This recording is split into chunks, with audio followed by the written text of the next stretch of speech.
আজকে একটা মজার টপিক নিয়ে আলোচনা করব। সেটা হচ্ছে এই গরমকাল তো, এবং গরমকালের সঙ্গে সেটা খুব বেশি রিলেভেন্ট। কিভাবে রিলেভেন্ট? অনেক মা বাবারই প্রশ্ন, ডাক্তারবাবু প্রতিদিন আমার বাচ্চা দুটো করে আইসক্রিম খাচ্ছে।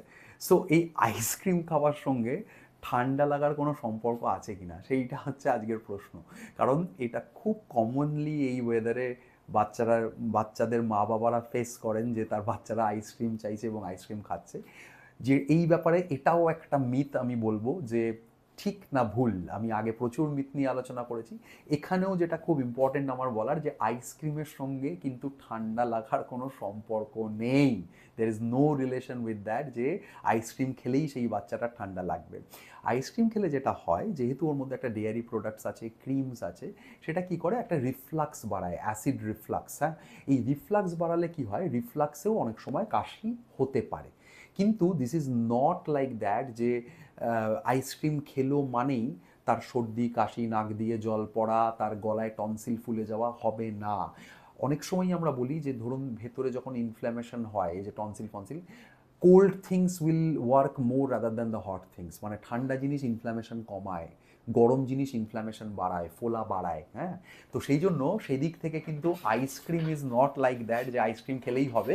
এবং মাথায় এটা ঢুকিয়ে রাখুন ক্লিয়ারলি যে এই যে নর্মাল যে ঠান্ডা লাগা, সর্দি কাশি, এগুলো কিন্তু ভাইরাস বা ব্যাকটেরিয়া দিয়েই হয়, এটা আইসক্রিমের জন্য হয় না। হ্যাঁ, এটা হতে পারে যে ধরুন কোনো একটা বাচ্চার প্রি এক্সিস্টিং একটা ঠান্ডা লেগে আছে, হ্যাঁ, আগে থেকেই কোনো একটা ভাইরাল ইনফেকশন হয়েছে, তাকে যদি আপনি আইসক্রিম খাওয়ান তাতে কী কী হবে, একটা ইরিটেশন হবে। আমাদের হয় না যে ধরুন ঠান্ডা লাগলে এসিতে থাকতে ভালো লাগে না, অথচ বাইরে প্রচণ্ড গরম, অন্য লোকের গরম লাগছে। এটা একটা সাইকোলজিক্যাল বলবো এবং একটা সেন্সারি পার্ট বলবো, sensory issue. But this is not directly linked to having new calf and cold, বা কাফ অ্যান্ড কোল্ডকে যে সাংঘাতিক বাড়িয়ে দেবে আইসক্রিম খেলে, সেটা নয়। কিন্তু আবারও বলছি, ডাক্তার হিসেবে আমি কখনোই এটা প্রেফার করবো না যে বাচ্চারা প্রচুর পরিমাণে আইসক্রিম খাক। কারণ আইসক্রিমের মধ্যে যে ডেয়ারি প্রোডাক্টস আছে বলুন, বা বিভিন্ন ওরা ক্রিম ইউজ করে, কেমিক্যালস ইউজ করে, সেটা তো খুব বেশি খাওয়া ভালো নয়। That is a high calorie diet. হ্যাঁ, বাচ্চাদের ক্ষেত্রে অবশ্য ক্যালোরি নিয়ে আমরা খুব একটা ওরিড নই। আমরা আমরা আমাদের এজ গ্রুপ থেকে হয়তো একটু ক্যালোরি নিয়ে ভাবি, কিন্তু স্টিল একটা পরিমিতি খাওয়া ভালো। মানে এরকম নয় যে তাকে দেবেনই না। ধরুন কোনো একটা বাচ্চার, অনেক মা বাবাই আমাকে প্রশ্ন করেন যে ডাক্তারবাবু বাচ্চার আমার অ্যাজমা আছে, আপনি তো ট্রিটমেন্ট করছেন, ওকে কি আইসক্রিম দেওয়া যাবে? ডাক্তারবাবু আমার বাচ্চার না বারবার ঠান্ডা লাগে, ওয়েদার চেঞ্জ হলো, ওকে কি আইসক্রিম দেওয়া যাবে? এই প্রশ্নের উত্তরগুলো হচ্ছে হ্যাঁ, দেওয়া যাবে। এবং সেটা একটা স্ট্যান্ডার্ডাইজড ওয়েতে, মানে এরকম নয় যে প্রতিদিনই খেলো। হ্যাঁ, সপ্তাহে একদিন দুদিন দিতেই পারে, কোনো অসুবিধা নেই। Because ice cream will not make any মানে নিউ ভাইরাল ইনফেকশন, আইসক্রিম কখনো সেটা করে না।